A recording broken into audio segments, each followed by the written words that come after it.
Yeah, the thing is that most of the time, politicians, either when they are campaigning or when they have won, they do not usually talk about sports. It's just it's incidental that they talk about it at all.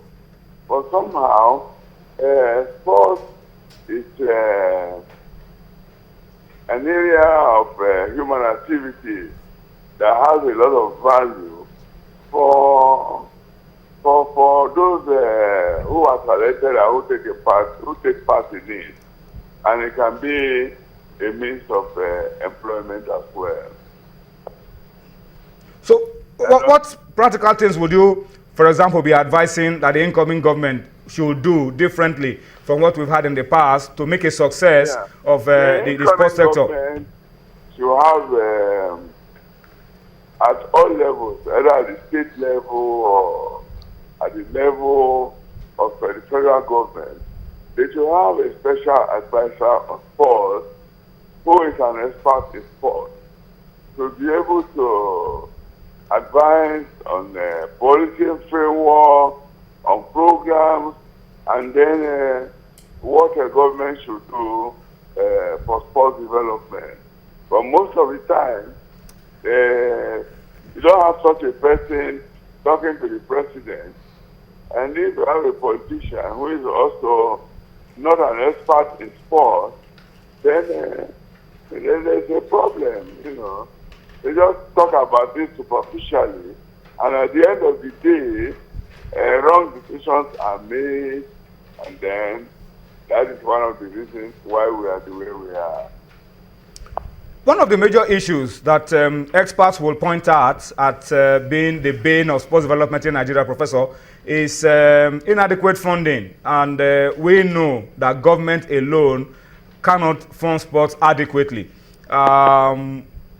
What ways can we put out to encourage the private sector participation in sports, not just lip service that we've seen down the years, to see real corporate support for sports to take out the issue of funding? Government does not even put enough money in sports. Look at how much they give to the National Sports Commission. It's just a very little amount, and at the end of the day, they are not able to do much. And when they give them, football will take more than 50% of whatever comes, and then the rest sports will have very little or nothing. So government must increase its funding of sports, and also seek a partnership with the private sector. After all, they talk about private sector, public sector partnership. It should come into sports, and there should enact laws that will make this possible with appropriate incentives that will motivate people to put money into sports.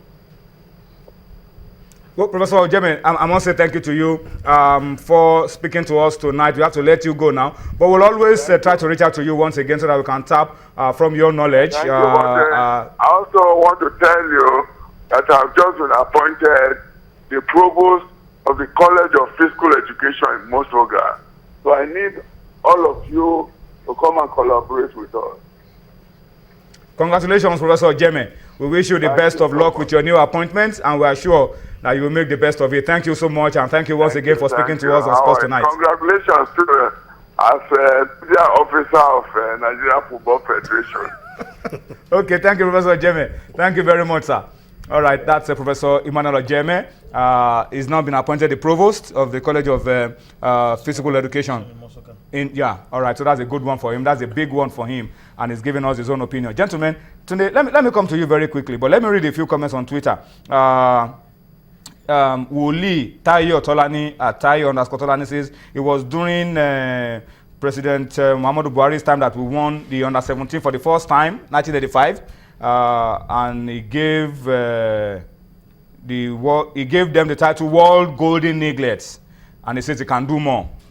I mean, what can it do practically? Abib Oluwa says at Onigba 1 says Decree 101 should be scrapped. NFF should be full-fledged Nigerian company with competent hands. That's what he says. Decree 101 is long gone. In fact, the NFF statutes has gone through second reading now. It's close to being signed into law.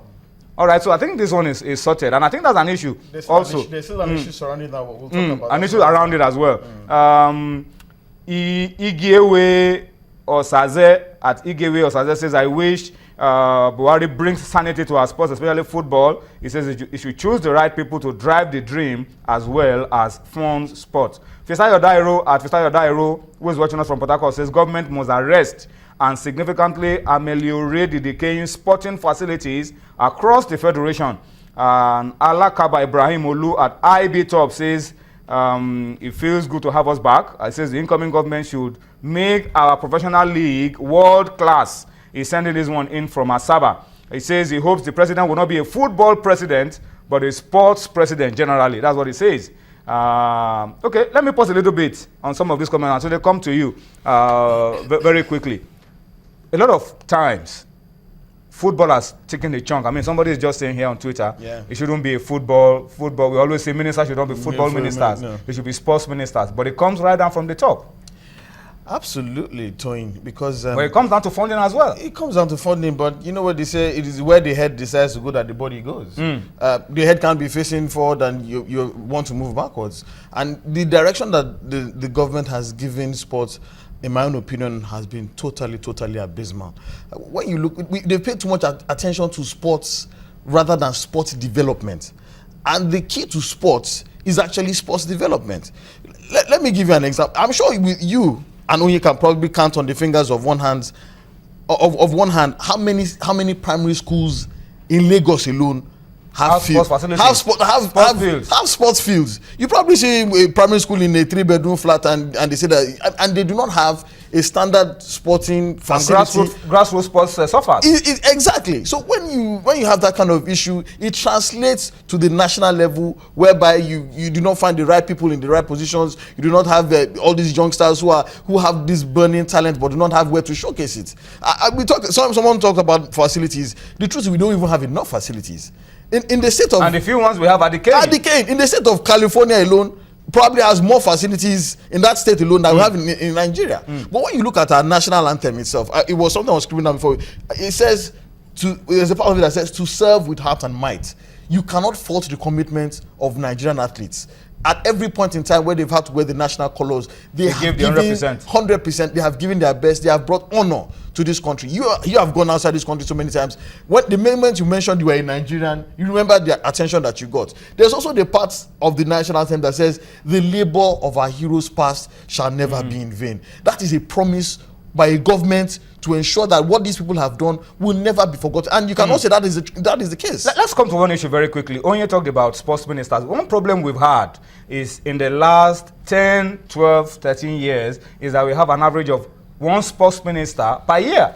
And then the sports minister comes with all the good ideas. Before he settles in and begins to implement, he's gone. If another person comes, forgets about what the predecessor was doing in office, brings his own idea, before he settles in 1 year, he's gone. That's also been an issue. And people talk about seasoned sports administrators being sports ministers. We've had a good example of a few seasoned Did we not have a professor of administrators who came in and didn't look too different from... Which still brings me back to what the part of the national anthem I was talking about. There's a part of it that says, guide our leaders right. And help our youths the truth to That's know. The second stanza. Yes, that's the prayer. Exactly. You should be singing more of the second stanza you mean. You know what they said? You know what they say about our Nigerians? We don't read. And our national anthem is what we should read and abide by every day. It is a promise from a government to a people and a people to a government. Guide our leaders right. Can you honestly say that our leaders have been guided right regarding the appointments they have made in sport? An average of how many sports ministers? One per year. Does that in the last 13, 14 years, we've had about 13, 14. Does that show you a government that has direction? And the truth is, most of those appointments have been more political than actually sensible. Let me come to Onye on that issue. Onye, people give a lot of examples. I mean, some even joke about it, that after sharing the juicy positions, because government doesn't really know the potentials of sports and how it can empower the